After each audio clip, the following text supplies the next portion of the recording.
Abre aspas. Se um livro é bem escrito, sempre o acho curto demais. Jane Austen, escritora inglesa.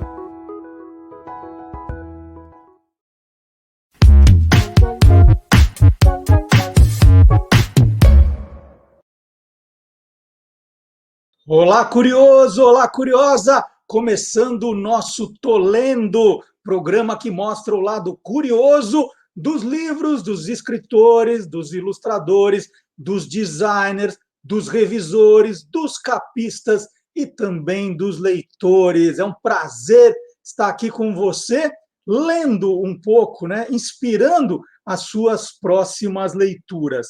E nós começamos o nosso programa com a nossa correspondente internacional.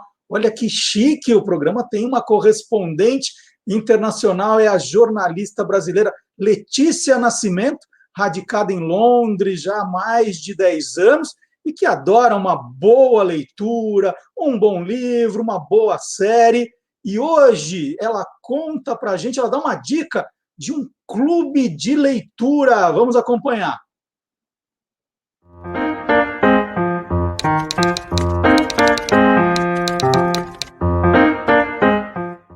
190 milhões de livros vendidos no Reino Unido em 2018. Isso prova que esse é um país de leitores. E uma tradição por aqui são os clubes de leitura, pois esse ano um especial foi lançado. Ele foi criado nada mais, nada menos pela Duquesa de Cornwall, que é mais conhecida como Camila, a esposa do príncipe Charles. E qualquer pessoa pode participar, porque ele é online, tem uma conta no Instagram. Chama The Reading Room e tem mais de 88 mil seguidores. A boa notícia para os brasileiros é que os livros indicados já foram lançados no Brasil e quem quiser pode acompanhar.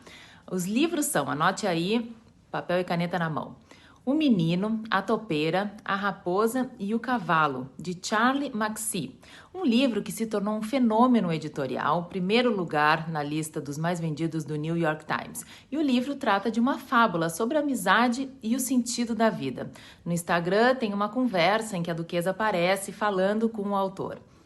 Outro livro indicado chama Um Lugar Bem Longe Daqui, da autora Delia Owens. O livro acompanha as descobertas e as dificuldades da personagem Kaya Clark.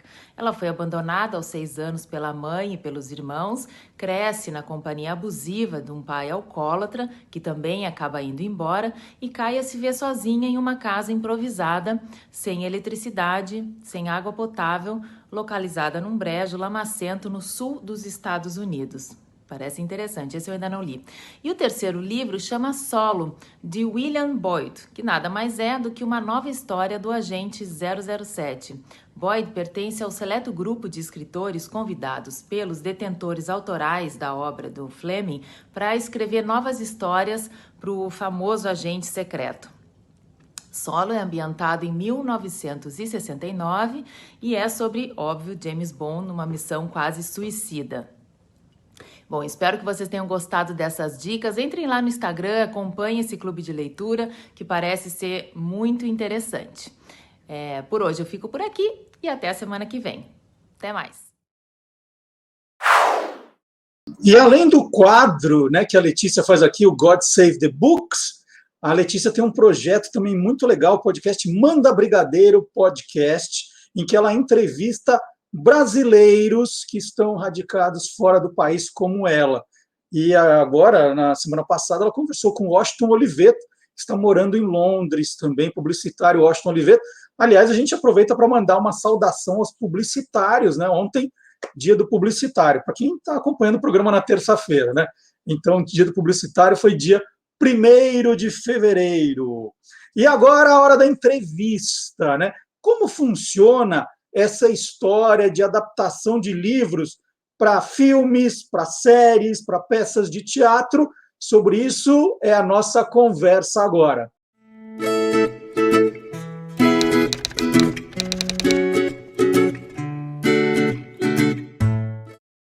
E hoje aqui no Tô Lendo eu recebo a escritora, roteirista Queca Reis, que é autora de um livro que está fazendo muito, muito sucesso. Ô, Queca, você consegue falar o nome do seu dos seus 2 livros, bem rápido, sem olhar? Vai. Vamos tentar. Valendo. O dia que a minha vida mudou por causa de um chocolate comprado nas Ilhas Maldivas e o dia que a minha vida mudou por causa de um pneu furado em Santa Rita do Passa Quatro. Muito bem, muito bem. Não é fácil um título desse tamanho falar de uma vez, hein? Mas eu falo rápido, sempre falei. Eu já fui locutora de rádio, dessas que falam rápido, então eu adoro. Você se formou em rádio e TV, né? Quer cair, e aí começou a trabalhar em TV, em televisão, em cinema, como roteirista. E como é que foi a passagem também para começar a fazer os livros? Nos meus últimos tempos como roteirista, eu comecei a trabalhar muito com infanto-juvenil e eu trabalhei muito com uma autora infanto-juvenil, a Índigo, que tem vários livros para essa faixa, e acho que a convivência com ela foi a minha passagem natural para isso, entendeu? Acho que eu tinha uma paixão gigantesca por literatura do tipo que achava que nunca ia ser capaz de fazer, e aí convivendo com uma autora, adaptando várias coisas dessa autora para a TV, eu falei, acho que eu já estou escrevendo mesmo, vamos nessa. Foi assim. Mas por quê? Você faz tão bem roteiro, por que você achava que na literatura podia não dar certo? Eu acho que é adoração, assim, eu acho que eu sou leitora ávida desde muito cedo, assim, a literatura tem um lugar muito, muito, muito importante na minha vida. Então, acho que tem aquela coisa de colocar num pedestal, assim, sabe? Depois, quando a gente vira escritora, aí você fala, nossa, é suado, às vezes muito mais suado do que qualquer outro trabalho. Mas até você virar, ou pelo menos para mim foi assim, tinha essa coisa de idolatria quase, e aí essa idolatria que você acha que não vou chegar lá, sabe? Nem passava muito pela minha cabeça, para você ter uma ideia, apesar de eu já trabalhar escrevendo. Bom, eu queria conversar com você justamente dessa questão de adaptação, né? Cada vez mais comum o uso de livros para a gente fazer seriados, filmes, peças de teatro, e você estava falando que começou justamente adaptando os livros da Índigo para a TV. Quando você está adaptando, você tenta ser muito fiel ao livro ou você fala, não, peraí, talvez essa não seja a melhor solução para a televisão, vamos mudar isso, mudar aquilo. Como é você, roteirista, adaptando o texto de outras pessoas? Então, depende muito, né, de quem são essas outras pessoas e para onde você está trabalhando, porque, assim, o lugar, é para o cinema, para a televisão, isso pode, isso não pode, isso influencia muito também. Trabalhar ao lado de autor, eu acho delicioso, especialmente quando você trabalha com esses autores que são super abertos, como a Índigo, por exemplo, que entende que existe uma diferença gigantesca entre os meios, né? Então, por exemplo, se você escreve um livro em primeira pessoa e vai adaptar para uma série de TV, você usar voice-over, né, que é aquele recurso da pessoa narrando o tempo inteiro, é uma coisa que quase todo roteirista fala, é um jeito muito fácil de contar a história. Então, se você tem um autor do seu lado que começa ou que entende o meio que ele está trabalhando junto, TV ou cinema, já é um super caminho andado, assim. Ou, ao menos, se você tem um autor disposto a entender, assim, sabe? Um autor aberto. Agora, por exemplo, eu estou trabalhando numa adaptação de um livro que não é meu, de um conto, e que a autora é super aberta, é super divertida, assim, ela gosta das ideias. Então, acho que depende muito disso. Para onde é, né? Se é para cinema, para teatro, para televisão, porque também são meios muito diferentes, e qual é a abertura e o envolvimento do autor nesse trabalho. E o autor precisa ser consultado sempre, o roteirista fica com medo, fala assim, é melhor eu não falar para ele agora, porque vai que ele não gosta, minha ideia é boa. Como é que é esse relacionamento com o dono da obra, a dona da obra? Isso é uma coisa que normalmente chega antes do roteirista, isso normalmente está no contrato. Então, se no contrato existe a participação do autor, e muitos autores, e eu que hoje em dia sou autora, entendo totalmente, acho que eles estão cobertos de razão, querem participar, ainda que não escrevam o roteiro, mas tem muitos autores que querem e não escrevem roteiro, então, como é o caso dessa autora que eu estou trabalhando agora, ela lê, ela palpita, eu acho que isso está em contrato e tem sido muito, muito legal. Mas, normalmente, eu sinto que os roteiristas têm medo dos autores, porque, assim como eu lembro na adaptação da peça do teatro, quando eu ia nos ensaios da peça, eu lembro que os atores olhavam para mim e falavam, ai, meu Deus, a dramaturga tá aí, ferrou, será que a gente está sendo fiel? Existe um medo que, na verdade, não é um medo, é um respeito, assim, né? Porque você também é criador e você sabe que para colocar aquela peça de um jeito mais adequado nessa mídia diferente, no palco, tarará, tarará, você teve que fazer umas mudanças, aí acho que você se coloca no papel do criador e fala, não sei se ele vai gostar, sabe? Acho que é um respeito, assim, normalmente. A Queca está contando que o primeiro livro dela, O Dia em que Minha Vida Mudou por Causa de um Chocolate Comprado nas Ilhas Maldivas, foi adaptado para o teatro, né? Foi adaptado por você, né, Queca? Você fez a adaptação. Você não queria que ninguém mais mexesse no texto? Falou, não, eu aqui, eu já sei fazer isso, eu vou fazer, porque esse negócio de roteirista mexendo, como é que é? Não, eu, na verdade, aprendi muito. O teatro é uma coisa muito coletiva, tudo é, roteiro também, né? A gente faz em sala, mas o teatro é mais coletivo ainda, né? Porque o teatro tem aquela coisa, tem menos dinheiro, então todo mundo faz tudo e você precisa que seja assim. Eu escrevi sozinha, mas o texto mudou muito junto com os atores e com a diretora. A diretora Thaís, ela tem uma experiência gigantesca de texto, porque muitos desses grupos de teatro, eles escrevem os próprios textos em processo, assim. Então, todos eles ali já tinham uma experiência, e aí pegavam o texto, eu ia assistir, e eles colocavam um monte de coisa em cima, um monte daquelas piadas. E aí, sempre desse jeito, será que tudo bem? Aí eu ia assistir, eu amava, porque eu sou uma dramaturga iniciante ainda, na verdade, ainda que a obra seja minha, o livro, a peça, eles têm muito mais experiência de teatro, eles sabem muito mais o que funciona no palco do que eu, então acabou sendo um trabalho coletivo. E você sabe que esse livro virou série de TV também, a gente ganhou um fundo setorial na época, lá, né, atrás, quando a gente era feliz, ainda existiam esses incentivos, a gente ganhou um fundo setorial para adaptar para a TV. Então, tem uma peça adaptada com 3 roteiros. Tem uma série de TV adaptada com 3 roteiros prontos, e a gente está tentando fazer com que ela aconteça, que aí já é um pouco mais complexo nesse tempo, mas estamos na luta. Roteiros seus também, né? Roteiros meus da Índigo, que é essa minha amiga que foi tão importante nessa minha... O que aconteceu? Eu virei autora um pouco por causa dela e acho, né, sei lá se isso é viagem mesmo, mas que também ela virou um pouco roteirista por minha causa, porque a gente começou, eu a chamei para adaptar para um concurso que tinha um conto dela, eu amo esse conto, chama Como Casar com André Martins. Eu pedi para ela, vamos adaptar junto e entrar nesse concurso de roteiro. Ela falou, nunca escrevi um roteiro. Eu falei, vem aqui, chega junto, vamos escrever junto. Aí escrevemos juntas e a gente passou nesse concurso de roteiro. Daí essa série também nunca foi feita. A partir de então, ela começou a escrever roteiro também. A gente escreveu um monte de coisa juntas, mas ela tem um vasto trabalho de roteirista já. Então, foi uma trajetória cruzada, assim. O que é que a gente já falou aqui no programa, né? Citou exemplos de... Assim, eu gosto, às vezes eu assisto uma série ou um filme que é baseado num livro, eu falo assim, nossa, mas será que o autor escreveu desse jeito mesmo? A gente fica com uma dúvida, né? Assim, o livro não deve ser assim. E aí vou pegar o livro original para ver como era o final, como foi pensado. E às vezes você percebe que a adaptação fugiu demais do original.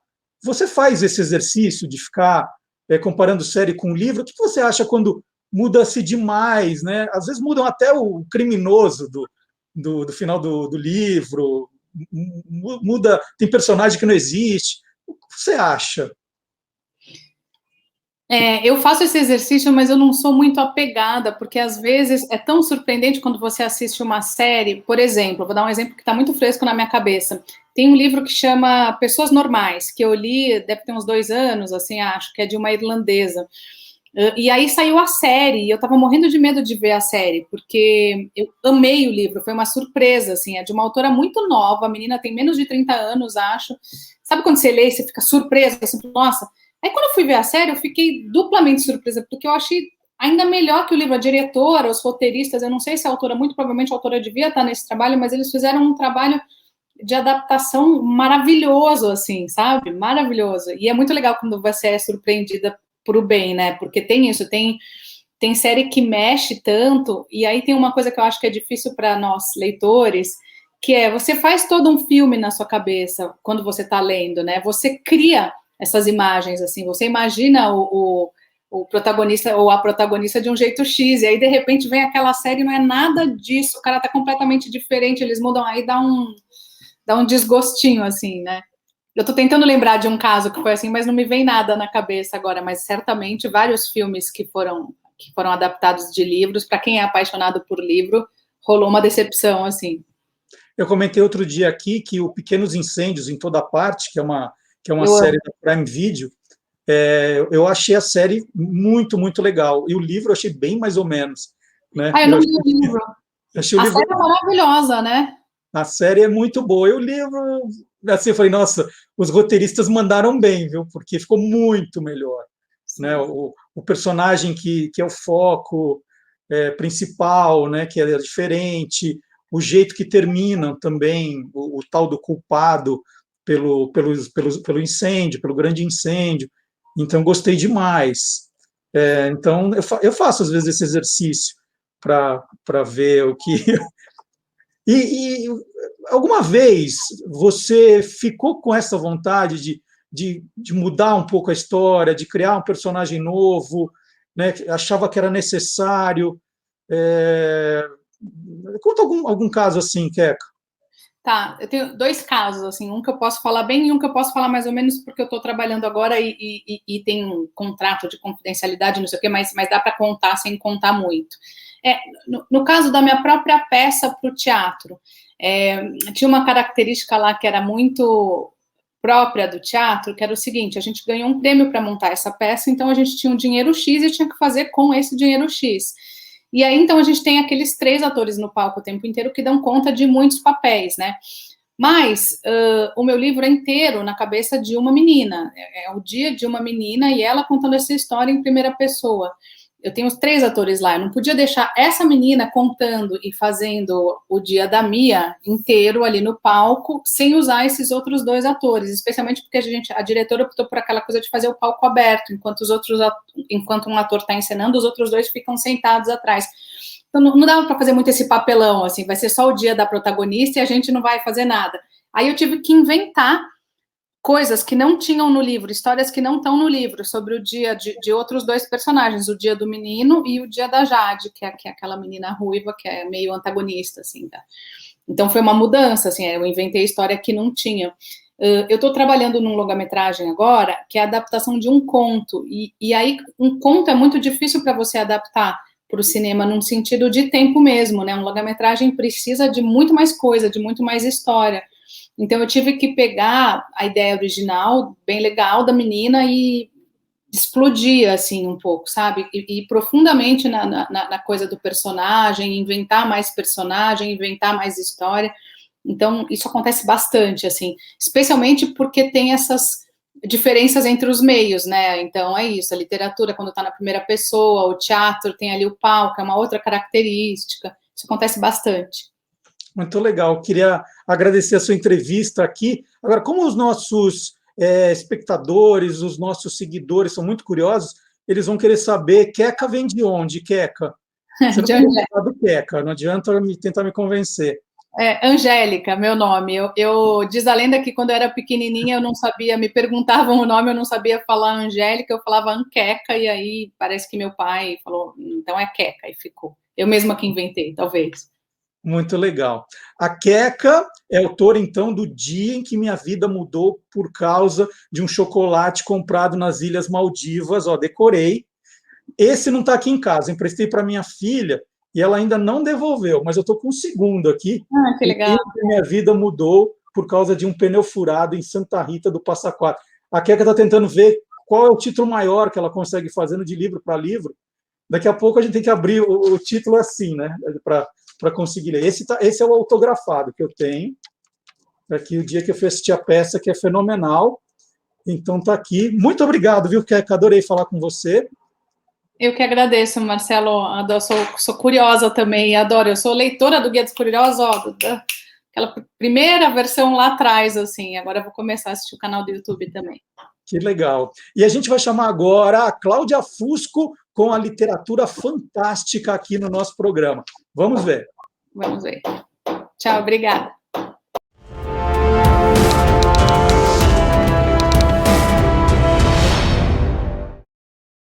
Nas últimas semanas, um debate meio inflamado tem tomado conta da internet. Afinal, será que as escolas deveriam propagar, divulgar e encorajar a leitura de clássicos brasileiros para adolescentes? Será que adolescentes de 14, 15, 17 anos deveriam ler autores como Clarice Lispector, Machado de Assis ou Guimarães Rosa? Esse não é um debate novo, tanto nas escolas quanto na internet. E cada lado da discussão tem seus próprios argumentos. De um lado, a leitura de textos muito difíceis e complexos poderia desestimular a leitura para muitos jovens.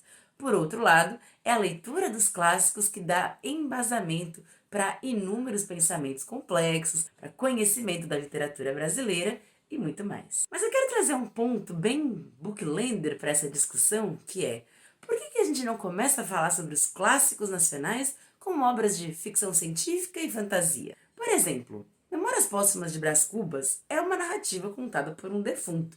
É uma história que brinca com o sobrenatural e a magia de poder contar histórias mesmo depois de morto.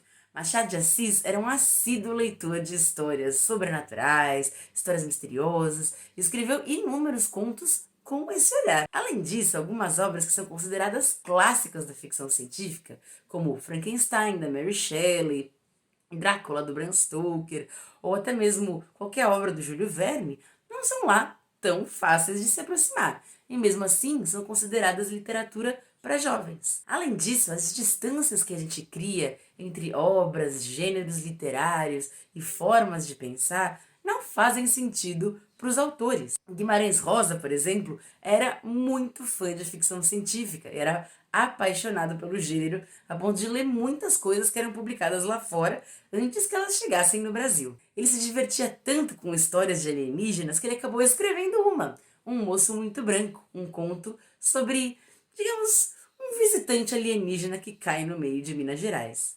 Muita gente não faz essa leitura originalmente de Um Moço Muito Branco.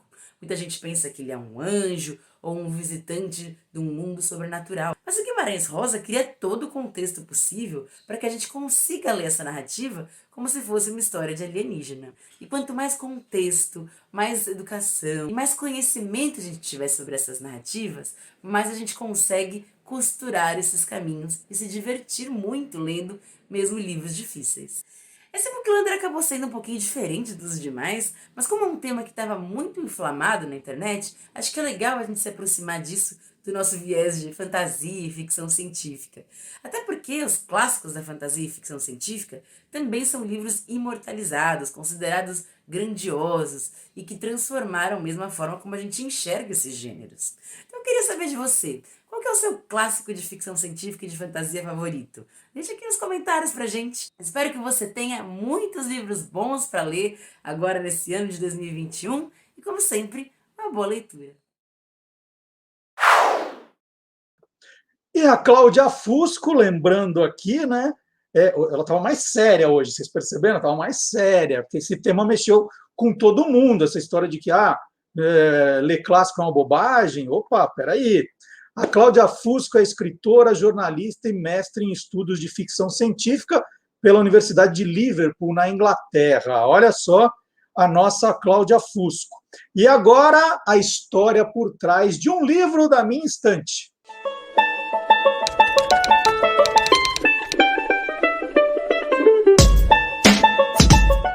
Na verdade, eu não vou mostrar um livro, eu vou mostrar 5, né? É a obra completa do Léon Eliachar. Léon Eliachar, eu arriscaria dizer que ele já fazia memes, essa coisa de frases, coisas engraçadas, ali nos anos 1960. E foi uma inspiração muito grande para mim, né? Eu sempre gostei de escrever humor, de fazer textos engraçados, e o Léon tinha essa facilidade. Esses 5 livros foram publicados entre 1960 e 1979. E ele tinha umas sacadas, né? Esse aqui, por exemplo, O Homem ao Meio, ele coloca aqui 2 livros em um, né? Aí no meio do livro tem uma segunda capa, aqui, ó. Achava super engraçado as coisas que ele fazia. Tem muita coisa de frases curtas, desenhos. Vou achar um desenho. A gente sempre, quando fala de desenho, não acha os desenhos, ó. Mas ele desenhava,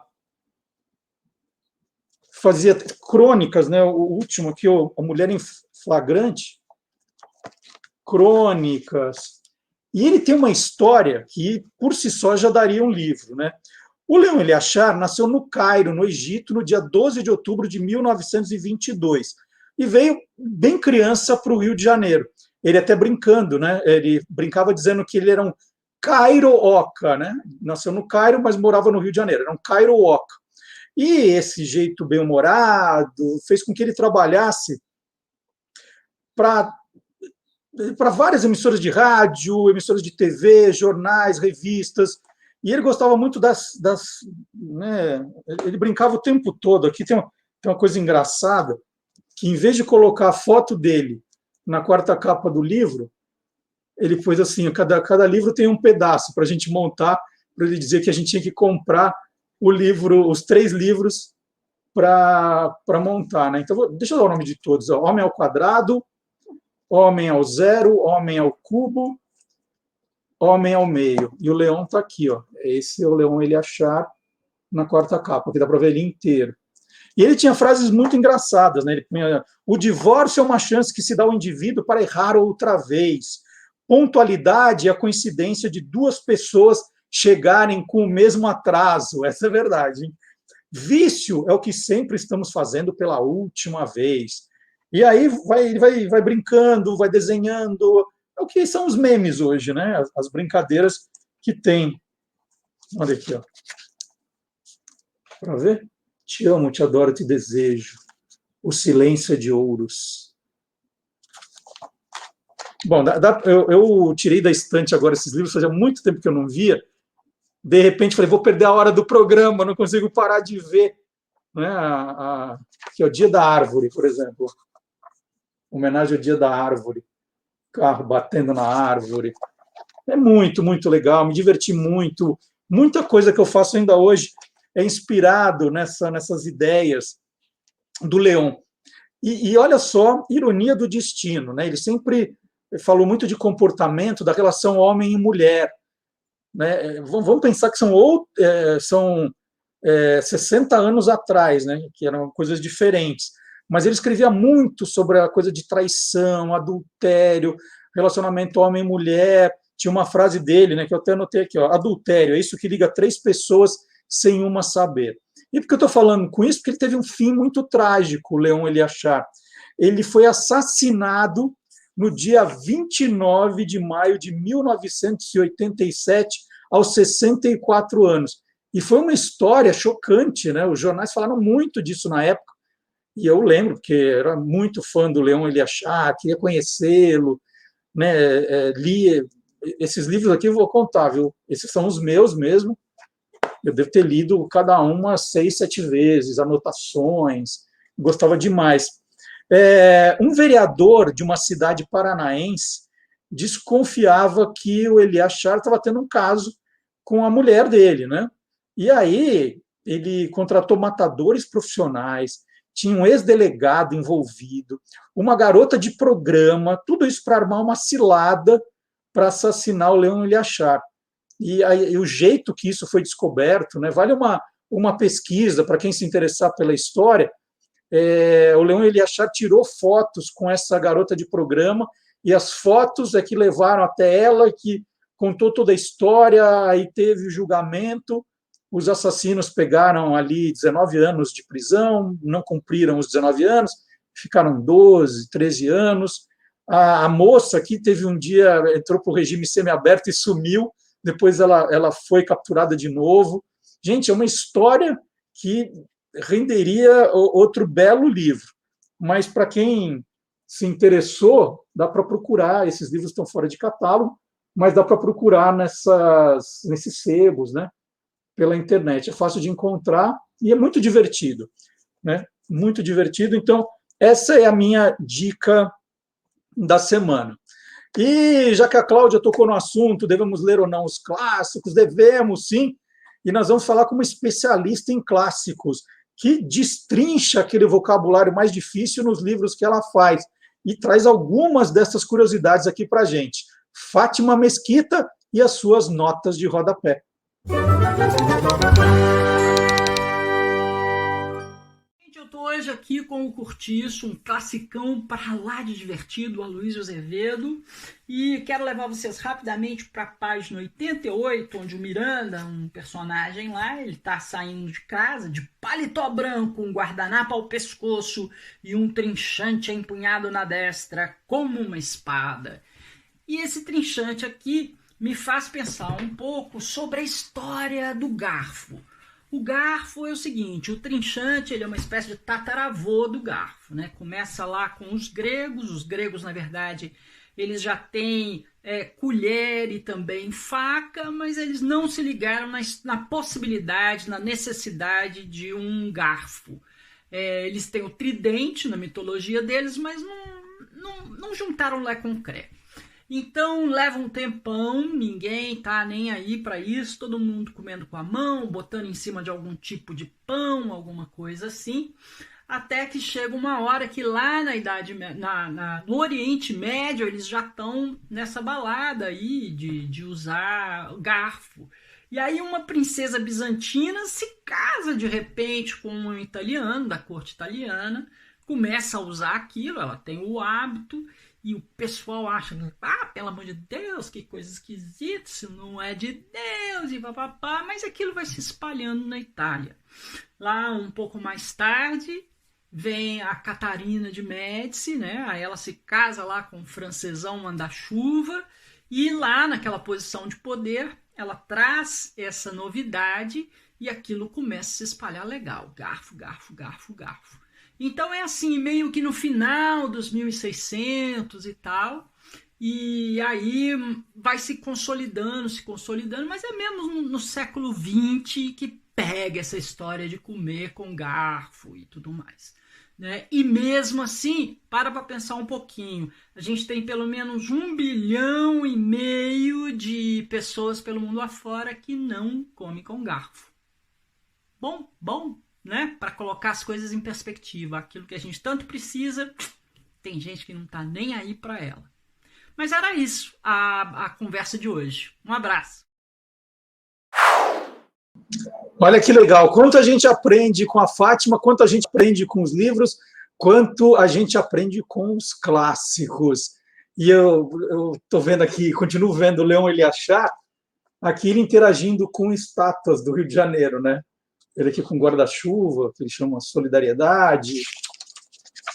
Coisa aqui, ó. Ele brincando o tempo todo, ajudando a empurrar. Adorava. Né? Aparando o cabelo de uma estátua. Isso aqui, o que era? Tirando o pé da lama. Aqui, lendo. E a melhor de... Ó, aqui, ó. A melhor de todas é essa aqui, ó. Aperto. Um manequinho lá fazendo xixi, ele com um pinico. Então, um super humor aqui do Leon Eliachar para terminar o programa de hoje. E fica o convite agora, hein? Depois aqui do Tô Lendo, pegue um livro, né? Para a hora de descansar, para a hora um pouquinho antes de dormir, para dar aquela aliviada do dia, para diminuir aquele estresse, né? Um livro é uma boa pedida antes da gente dormir. E até o próximo capítulo na semana que vem. Tchau!